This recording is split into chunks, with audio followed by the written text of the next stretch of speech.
La entrevista Prime. Muchas gracias por acompañarnos en esta edición de la entrevista Prime en Mega Noticias Ahora. Las noticias que marcaron la pauta política de la jornada de hoy estuvieron divididas en dos comunas, distantes y además de diferente color político. Por un lado, Recoleta, por el otro, la comuna de Las Condes. El anuncio de formalización en torno a varios delitos en contra del alcalde comunista Daniel Jadwe. Y por otro lado, también una investigación que se está iniciando en contra de varios funcionarios de la comuna de Las Condes, encabezada por la alcaldesa de la UDI, Daniela Peñalosa. Son episodios que vamos a abordar en un momento más en una entrevista, pero que de alguna manera empiezan a configurar esta idea de que a pesar de los esfuerzos que se han hecho para tratar de eliminar la corrupción en la base municipal, municipios que manejan una gran cantidad de recursos y a veces con una escasa fiscalización, resultan totalmente insuficientes. Hemos visto abultados montos en algunos casos que van desde Maipú con Katy Barriga a Raúl Torrealba en Vitacura, lo que ha ocurrido en Algarrobo y con varios otros municipios a lo largo de la historia, lo que deja bastante pequeño lo que ocurrió con Karen Rojo en Antofagasta, cuestionada por menos de 30 millones de pesos. Hay un catastro que da cuenta de que hay casi 650 investigaciones que están abiertas contra distintos funcionarios municipales a lo largo del país. Ni una sola región tiene municipios que no estén siendo indagados en estos momentos y el Consejo de Defensa del Estado y también, por otra parte, la Contraloría investigando y revisando una serie de antecedentes. Por lo tanto, si sumamos estos episodios a otros que hemos conocido a lo largo de los últimos años, que han salpicado a instituciones uniformadas, incluso a la PDI en su momento, con un exdirector cuestionado por desviar gastos reservados a sus cuentas corrientes, la pregunta es legítima y pertinente. Y es bueno tener una respuesta que nos haga, digamos, perder al menos esta idea ilusoria, pero que nos aterrice a la realidad sobre lo que está ocurriendo. ¿Es realmente Chile un país probo o más bien entró en la dinámica latinoamericana de la corrupción? De eso vamos a conversar esta noche en la entrevista Prime. Bueno, hablemos un poquitito de este tema, ¿no? Y vamos a conversar con Alberto Preja, abogado, miembro del directorio de Transparencia Internacional, profesor de la Universidad Adolfo Ibáñez, está con nosotros en esta entrevista Prime en Mega Noticias Ahora. Alberto, muchas gracias por acompañarnos. Bienvenido. Muy buenas noches, Juan Manuel. Encantado de estar acá. Alberto, debería llamar a sorpresa, por definición, ¿no?, lo que ocurrió hoy con el anuncio de formalización del alcalde de Recoleta, Daniel Jadwe. Yo sé que eso es parte de una investigación que está recién, digamos, empezando ya a tomar cuerpo, pero ¿debería llamarnos a sorpresa o en estricto rigor no? Mira, lamentablemente no llama a la sorpresa. ¿Y por qué no llama a la sorpresa? Porque cuando algo es estadísticamente superior a 50, digamos, es la mayoría. Y el 52% de nuestros municipios, de nuestros alcaldes, están con algún grado de imputación en materia de corrupción. Los alcaldes. Los alcaldes en general, los municipios, estamos hablando de las grandes administraciones municipales. Una cosa es tener un problema contable, otra cosa es tener un problema de corrupción. Son muchísimos los municipios que hoy día tienen a sus alcaldes teniendo algún grado de cautelar. Municipios medianos, municipios grandes y municipios centrales y municipios de regiones. Y por eso no debería llamar la atención. En el caso específico de Daniel Jadwe tiene al menos dos indagatorias en materia de corrupción. Una que está desformalizada, que es el caso de Telecom, y la otra es esta arista, que efectivamente fue avanzando quizás más rápido, que es Best Quality y por la cual va a ser formalizado en los próximos días. Ahora, este es un episodio que tiene unas ciertas particularidades, a diferencia de otros alcaldes que hemos visto, probablemente los más ruidosos, los más bullados, los que más se han exhibido en el último tiempo. Lo que ha ocurrido con el alcalde de Algarrobo, el exalcalde de Vitacura, la exalcaldesa de Maipú. Digo, tiene una particularidad porque en este caso confluye respecto de una política social, es decir, farmacias populares que probablemente conectaron muy bien con la ciudadanía, a diferencia de un exalcalde que está acusado de llevarse plata a su cuenta corriente, otra que malgastó pintando el auto, haciendo peluches, comprando joyas, o el alcalde de Algarrobo que, digamos, es más bien despilfarro o robo derechamente.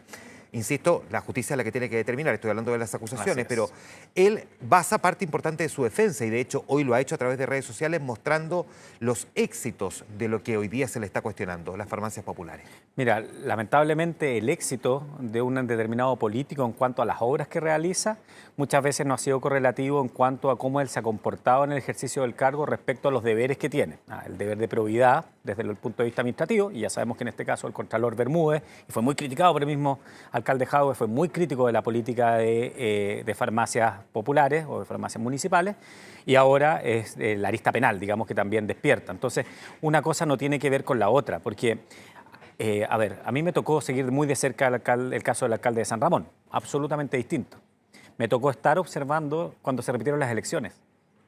Y créeme que no fue algo fácil porque la popularidad del alcalde Aguilera hasta el día de hoy en San Ramón sigue siendo muy importante. Estoy pensando exactamente en eso, más allá de que este alcalde en particular no puede ir a la reelección, él sí ungió al candidato que además lleva su apellido, a pesar de que no son familiares, pero también es de apellido Jaue, en medio de las tratativas además políticas que hay para definir qué candidato lleva al oficialismo, etcétera, etcétera. Y él, en este caso, digamos, podría decir, perdón, pero lo que se me está cuestionando es algo que una parte de quienes me eligieron o de la comuna valora de mi gestión. Lo que pasa que, a ver, esto es un dilema muy clásico de la filosofía, digamos, que son los fines y los medios. El fin puede ser súper positivo, pero la forma en que se hizo, al parecer, al menos es repudiable desde el punto de vista administrativo, y eso ya está bastante claro, y desde el punto de vista penal se inicia una indagatoria donde el Ministerio Público ya tiene indicios importantes para poder formalizar. El Ministerio Público, porque uno dice, bueno, ¿por qué se demoraron tanto en formalizar y lo hacen este año? La crítica que hace el PC, digamos. Y el cuestionamiento además que tiene el propio alcalde, que dice, justo en el año en que hay elección municipal, perdón, el alcalde no va a la reelección, por lo tanto uno no podría considerar que se busca perjudicarlo a él en particular en torno a eso, porque él no se puede reelegir. Pero en todas las indagatorias de corrupción, cuando hay alcaldes o cuando hay autoridades, las investigaciones son muy lentas. Y nos debemos preguntar por qué son muy lentas. Sí, que es una pregunta que es legítima también. Son muy lentas porque, primero, los fiscales no están 100% preparados para esto. O sea, cuando uno habla con los fiscales están preparados a los delitos de alta connotación, a los delitos más bien de sangre, que son delitos que tienen una forma de investigarse. Estos requieren, por ejemplo, de unos peritajes forenses, de peritajes contables, de tener a la PDI, que tiene los mejores, digamos, equipos en esto, dedicados a este caso, para poder hacer los ajustes, del levantamiento del secreto bancario, para poder ir calzando las piezas. Y recién ahí se atreven a formalizar. Yo soy querellante de algunos casos contra algunos alcaldes, el caso de Rinconada de los Andes y el caso de Río Bueno, donde tenemos investigaciones desformalizadas. Y obviamente mis clientes dicen, bueno, ¿por qué son desformalizadas? Porque demora muchísimo el Ministerio Público en formarse la convicción para poder formalizar. Y no hay un plazo específico, digamos, no es por manual, ¿no? Porque, claro, uno podría decir, en el caso de Katy Garriga fue un poco menos de tiempo antes de su formalización respecto, por ejemplo, del caso Jaue, donde desde hace un buen rato se venía diciendo que esto iba a ocurrir, ¿no? Que se iba a pedir su formalización. Pero el caso Torrealba, donde las filtraciones eran dantescas, digamos, o sea, recuerda que incluso se habló hasta de dinero en paredes, cosa que finalmente se descarta, pero con escuchas, con testigos súper privilegiados en el caso de Torrealba, o sea... Con confesiones, confesiones, o sea, ya más claro no hay, no se formalizaba. Y eso en cierta parte está muy bien, porque hoy día lo decía muy bien Eugenio Campos, el fiscal anticorrupción. Sí, conversamos con él en Radio Exactamente, fue una conversación contigo, de hecho. Eugenio Campos decía, claro, porque cuando se formaliza, el plazo empieza a correr en contra de la Fiscalía. Tú tienes un plazo para acusar. Que es lo que básicamente determina el juez, que puede decir 120, 180... Hasta 2 años. Hasta 2 años, hasta 2 años. Segundo, bueno, todas las partes acceden a la investigación, ¿no? Y evidentemente tú ya no corres solo la carrera. Exacto. Entonces eso también empieza a ser más complicado para el Ministerio Público. Pierde esa ventaja la Fiscalía de poder decir, estoy indagando en esto, pero no necesariamente la contraparte sabe exactamente qué es lo que estoy averiguando. Exactamente. Y tercero, bueno, el tema del archivo provisional. Entonces, claramente ahora lo que hace el Ministerio Público es mostrar sus cartas. Y eso es lo que se inicia hoy día y por eso se demora tanto. Acá no es algo antojadizo que sea este año, podría haber sido el próximo, podría haber sido un año atrás. Es porque estoy seguro de que los fiscales llegaron hoy día a la convicción de que existe la convicción para poder formalizar. Y es tanto así que el Consejo de Defensa del Estado, cuando recibe los antecedentes, se querella y es parte también de esta causa. ¿Qué es lo que anunció esta tarde? Hace algunos momentos. Déjame ir a ese punto que tiene un componente político, pero yo no te estoy pidiendo una opinión política, sino que una opinión desde transparencia para poder entender esta dimensión de lo que voy a describir. Porque la reacción primaria del Partido Comunista para defender al alcalde, primero fue la de salir en su defensa, lo que en sí mismo llamó la atención. Uno se pregunta qué hubiese ocurrido si en la UDI hubiesen tomado exactamente la misma actitud para defender a Katy Barriga. ¿Qué estaría diciendo el oficialismo ahora? ¿Te llamó la atención que el Partido Comunista cerrara filas rápidamente, desechando cualquier posibilidad de incluso una irregularidad respecto al alcalde? A ver, lo normal es que los políticos que son acusados de corrupción acusen persecución política. No conozco ninguna que no lo haga. Claro, pero yo no estoy hablando de lo que diga, sí, Daniel Jaue, porque él se está tratando de defender y probablemente utiliza una serie de argumentos.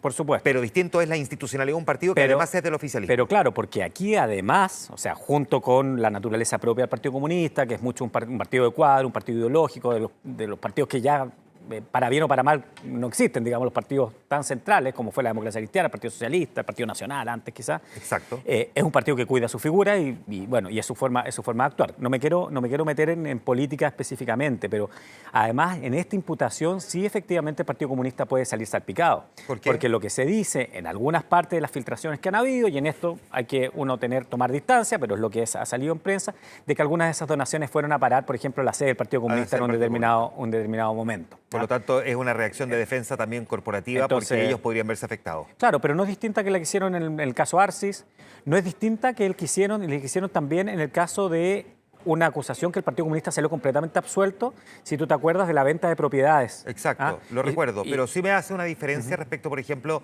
de la reacción de Renovación Nacional, a pesar de que había renunciado un poco antes a su militancia, del exalcalde Raúl Torrealba de Vitacura, donde el partido no sale a cerrar fila en torno a él, a pesar de que una parte de las denuncias respecto del desvío de plata de las corporaciones educativas o culturales iban eventualmente a financiar campañas dentro del partido. Y no fue la misma reacción la de Renovación Nacional que la del Partido Comunista. Por eso pregunto si esta asimetría puede tener algún tipo de efecto. Yo creo que no tiene ningún efecto más allá del efecto del juego político. Además, estamos en momento de efectivamente elegir candidatos, etcétera.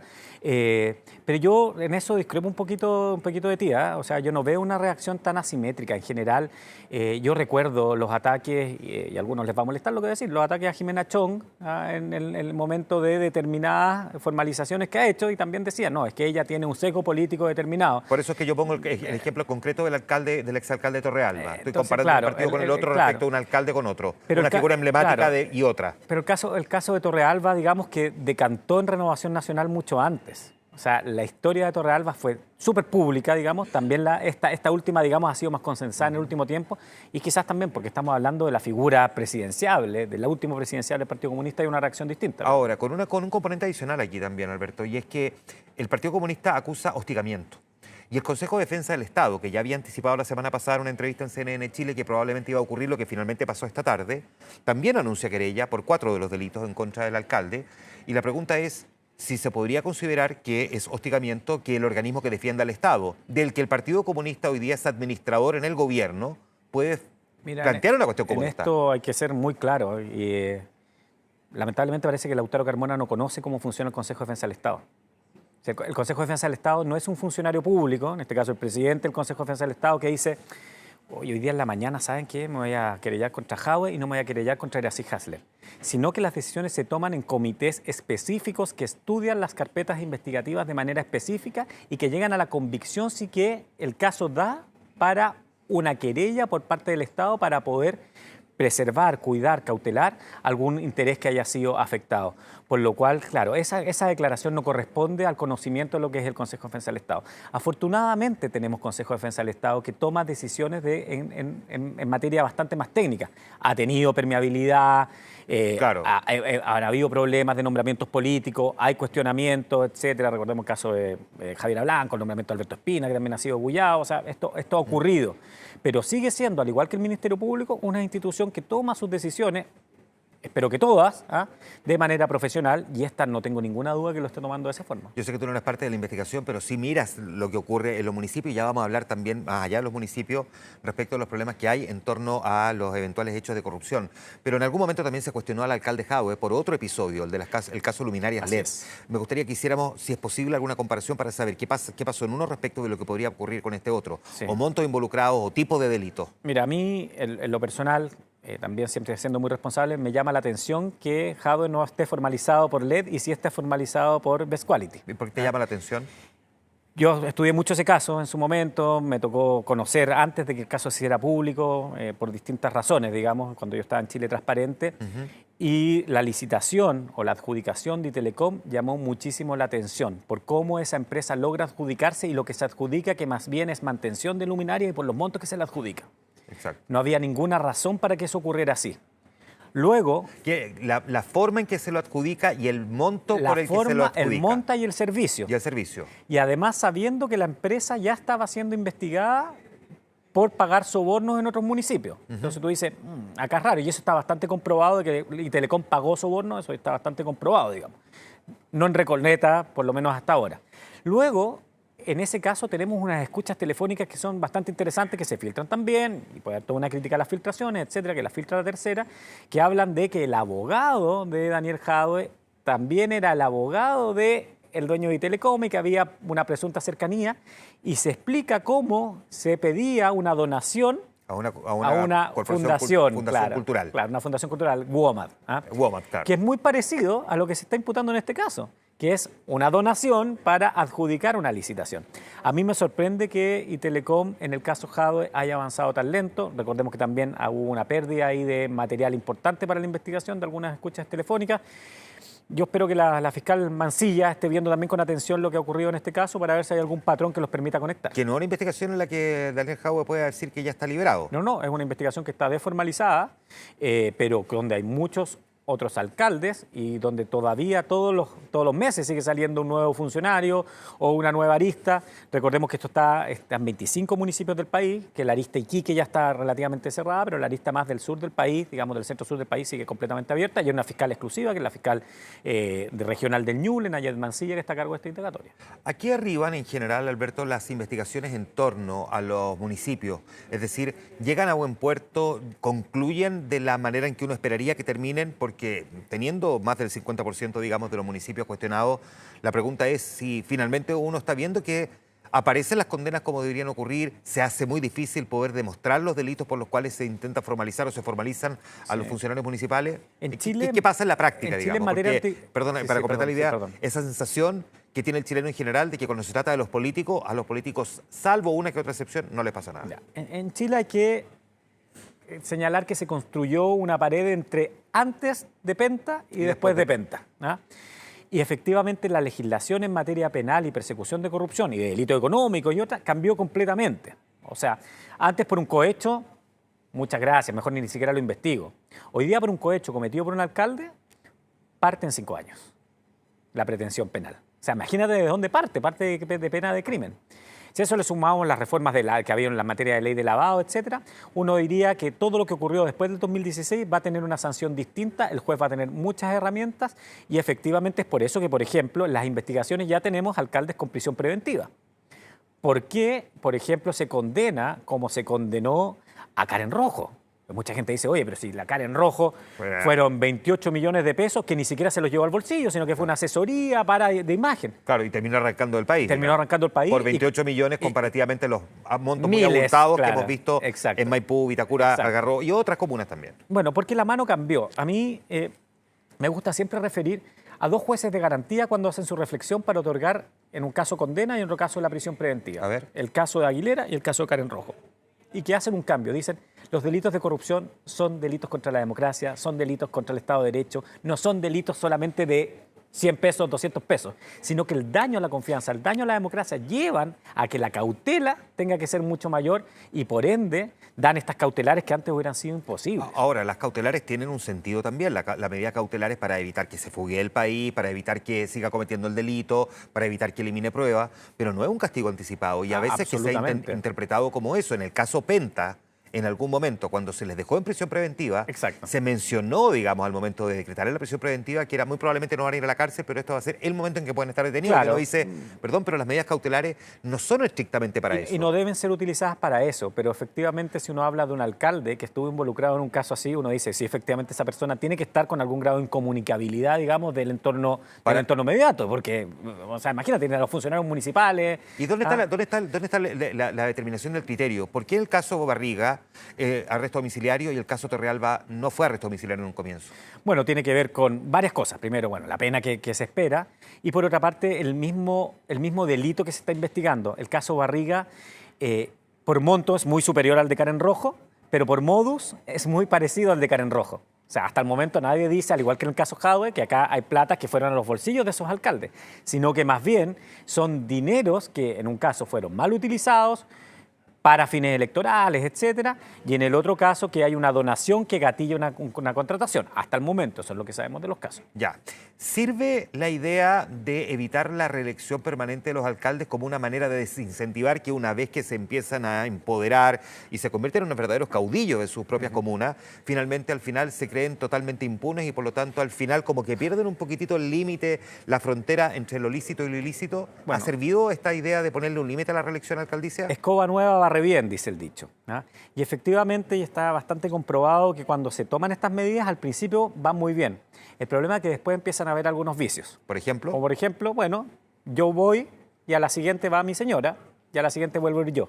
Ya. O al revés, para no ser machista. Claro, va sí. mi marido y después o va mi pololo, o va no sé quién, o va mi administrador municipal y me guarda el cargo 4 años y después vuelve otro. Ya, los Kirchner, sí, al final los claro, Kirchner. o me cambio de comuna, o sea, o me voy de diputado. O sea, al final lo importante es cortar algo que es mucho más difícil de cortar y que quizás está en la base de este problema, que Chile es una democracia profundamente latinoamericana y por lo mismo clientelar y patronal. Ya. ¿Es Chile un país corrupto? Te lo pregunto porque tenemos el caso de los alcaldes, que no son pocos, cuando es más de la mitad, evidentemente estamos hablando de un problema que es bien institucional, pero tenemos también ahora el problema que apareció con las fundaciones, son varias las fundaciones que están siendo investigadas y hay una que evidentemente, no una, varias, que evidentemente parecieran haber desviado fondos y al mismo tiempo después uno se encuentra con que el director nacional de la Policía de Investigaciones le estaba filtrando a un abogado una determinada cantidad de causas, no sabemos bajo qué incentivo, pero finalmente lo hizo.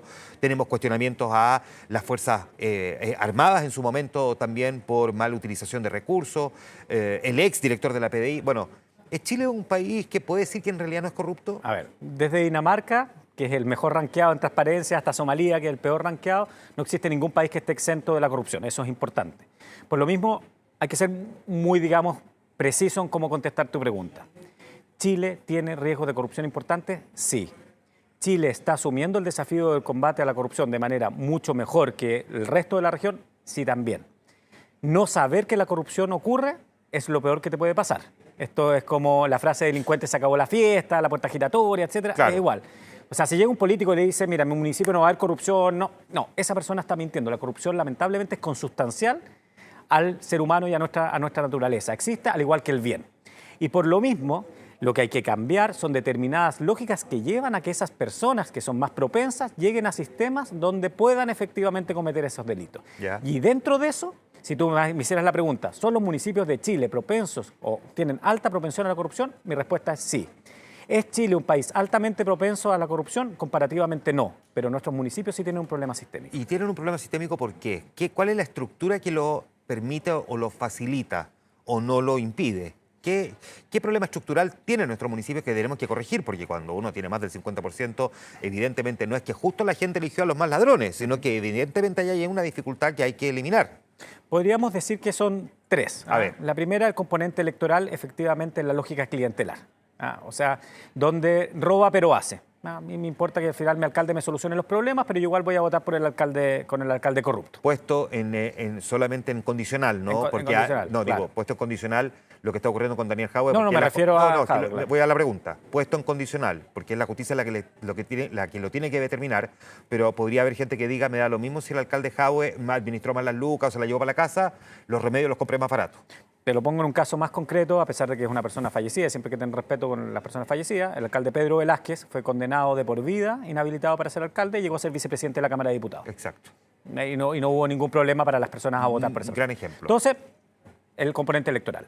El segundo es que los municipios en Chile aumentaron en atribuciones y aumentaron en recursos, pero no aumentó el control. O sea, nuestras contralorías regionales siguen siendo muy dispares y nuestro Ministerio Público y nuestras policías no están preparados para investigar delitos de corrupción como se debe. ¿Por qué son dispares las contralorías regionales?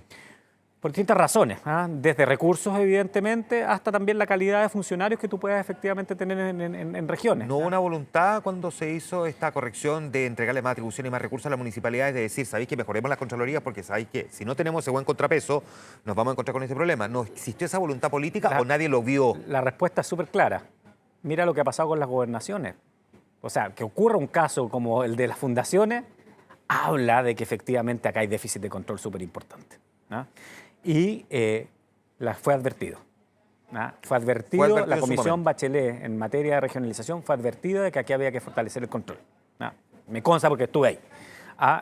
En materia municipal es bastante lógico que también tenía que aumentarse el control.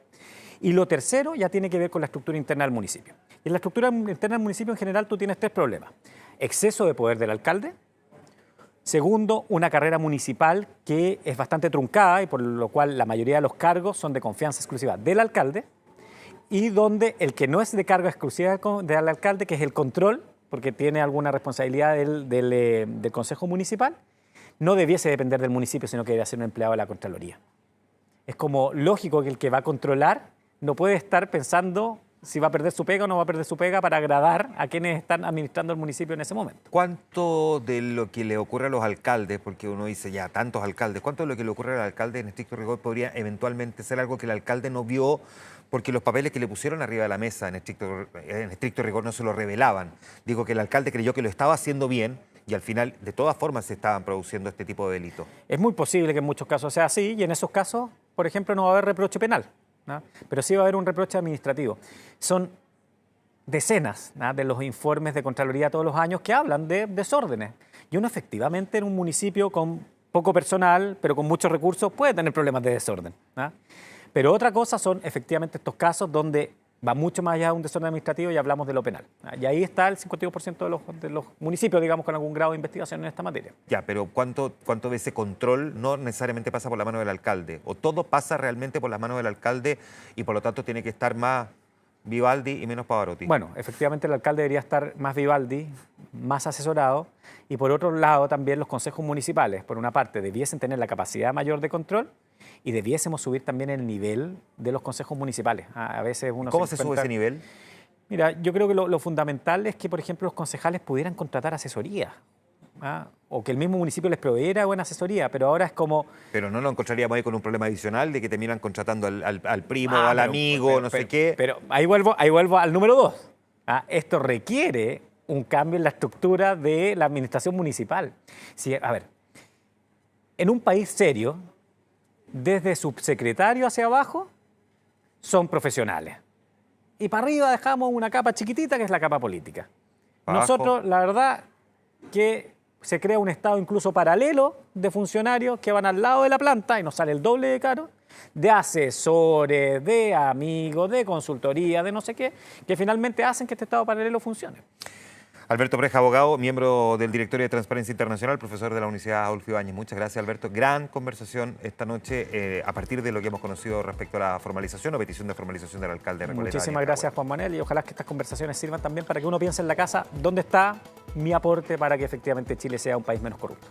Muy bien, pues es una buena reflexión esa. Alberto, muchas gracias. Muy bien, buenas noches. Y a ustedes, como siempre, también gracias por acompañarnos. Sigue la programación de Mega Noticias ahora.